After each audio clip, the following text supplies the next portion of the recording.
চিল্কিগড়ের কনক দুর্গা মন্দিরে মহা অষ্টমীর ভোগ নাকি রাধেন স্বয়ং মা দুর্গা। 500 বছরের পুরনো এই শক্তিপীঠ ঘিরে আজও রয়েছে রহস্য, কিংবদন্তি আর গা ছমছমে কাহিনী। আজকের এই ভিডিওতে সেই গল্পই আপনাদেরকে বলবো, তাই ভিডিও পুরোটা দেখবেন। ভিডিও ভালো লাগলে লাইক শেয়ার সাবস্ক্রাইব করতে ভুলবেন না।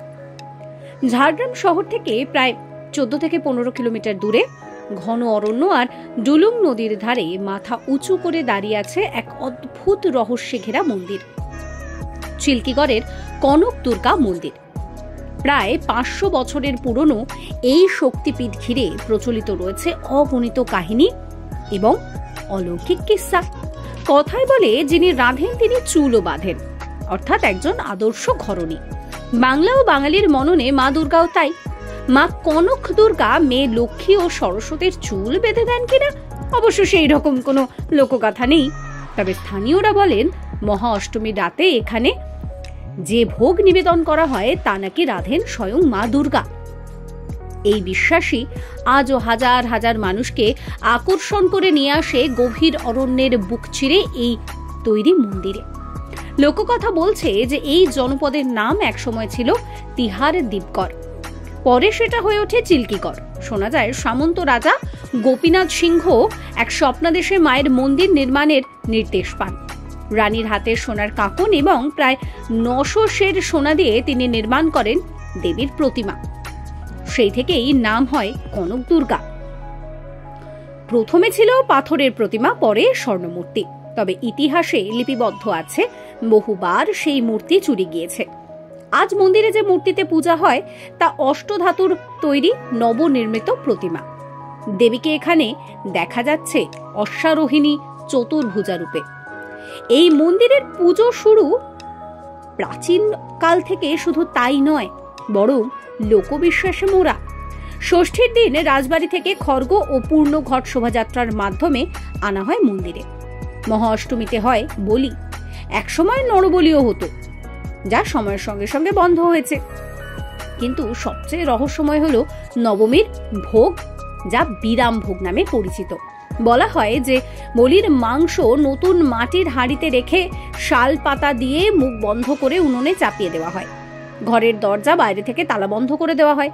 পরে নির্দিষ্ট সময় যখন হাঁড়ি খোলা হয় তখন দেখা যায় রান্না সম্পূর্ণ হয়ে গিয়েছে। ভক্তদের বিশ্বাস এই রান্না করেন স্বয়ং মা দুর্গা। এই অলৌকিক বিশ্বাসই কনক দুর্গার আসল রহস্যকে আজও অক্ষত রেখেছে। এখানকার ভোগে রয়েছে ভিন্নতা। প্রতিদিন দেবীকে নিবেদন করা হয় হাঁসের ডিম, মাছ, পান্তা ভাত। স্থানীয় সংস্কৃতিতে পেঁয়াজ, রসুন, মুসুর ডালকেও ধরা হয় আমিষ ভোগের অন্তর্গত। বিজয়া দশমীর দিনে বিশেষভাবে দেওয়া হয় পান্তা ভাত, শাক ভাজা আর মাছ পোড়া। মন্দিরের সৌন্দর্য শুধু দেবীর পুজোর আচারেই সীমাবদ্ধ নয়, চারপাশের অরণ্যও যেন রহস্যে ভরা। প্রায় 70 একর জুড়ে রয়েছে ঔষধি গাছের বনভূমি।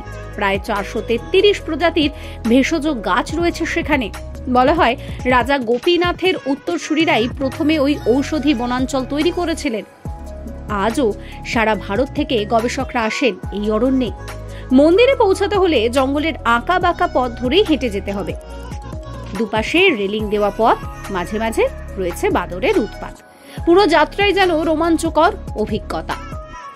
চিল্কিগড়ে আজও শোনা যায় একাধিক কাহিনী। একসময় এক প্রৌঢ় বজ্রবিদ্যুৎ সহ প্রবল বর্ষণে দেবী মহামায়ার আশীর্বাদ হিসেবে ব্যাখ্যা করেছিলেন। আবার অন্য গল্পে শোনা যায় এক পুরোহিতকে দেবী প্রতিশ্রুতি দিয়েছিলেন অন্ধকার জঙ্গলে ফিরতে হলে তিনি যেন পিছন ফিরে না তাকান। বহু বছর ধরে পুরোহিত সেই নির্দেশ মেনে নিরাপদে ফিরেছিলেন। আর এইভাবেই ছড়িয়ে পড়ে দেবীর অলৌকিক সুরক্ষার কাহিনী। মন্দিরটির স্থাপত্যে ওড়িশার মন্দির শৈলী আর স্থানীয় লোক ঐতিহ্যের মিল রয়েছে। দৈনন্দিন জীবনের সাদৃশ্য এখানে রয়েছে। স্থাপত্য বিশেষজ্ঞরা বলেন মন্দির অন্তত 300 থেকে 400 বছরের পুরনো। কারো কারো মতে এটি কোণারকের সূর্য মন্দিরের সঙ্গেও অনেক মিল খুঁজে দেয়।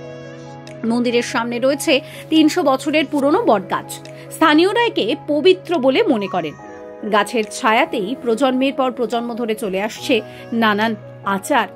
বানরদেরও এই অঞ্চলে দেবীর দূত হিসেবে মানা হয়। চিল্কিগড় রাজবাড়ির ইতিহাস ধলভূম রাজবংশের সঙ্গে জড়িয়ে। গোপীনাথ সিংহ থেকে শুরু করে পরবর্তী রাজারা এই মন্দিরের রক্ষণাবেক্ষণ করতেন। স্থানীয় সমাজে ব্রাহ্মণ, সাঁওতাল, বাগদি, বাউরিশ সবাই মিলে এক সাংস্কৃতিক মেলবন্ধন তৈরি করেছে। দুর্গাপুজোর সময় সেই মেলবন্ধন আরো স্পষ্ট হয়ে ওঠে। এছাড়াও ডুলুং নদীর ধারে শাল ও পলাশ অর্জুনের অরণ্যে ঘেরা এই মন্দিরে প্রতি বছর পুজোর সময় বহু মানুষ ভিড় করেন। তবে ভক্তদের কাছে আসল টান হচ্ছে সেই অলৌকিক ভোগ। মহা অষ্টমীর নিশি পুজো কিংবা নবমীর বিরামভোগ, প্রতিটা আচারেই যেন গা ছমছমে শিহরণ জাগায়। চিল্কিগড়ের কনক দুর্গা মন্দির কেবল একটি প্রাচীন শক্তিপীঠ নয়, এটি বাংলার জীবন্ত ইতিহাস। অতীতের গহ্বর আর বর্তমানের ভক্তির মেলবন্ধনে কনক দুর্গা আজও রহস্যময়, অদ্ভুত আর গা ছমছম করা এক তীর্থক্ষেত্র। কেমন লাগলো এই ভিডিও অবশ্যই কমেন্ট করে জানাবেন। কমেন্ট সেকশন খোলা রয়েছে আপনাদের জন্য। আর এই রকম সমস্ত কন্টেন্টের জন্য আমার চ্যানেলটির সঙ্গে থাকবেন। Follow for more.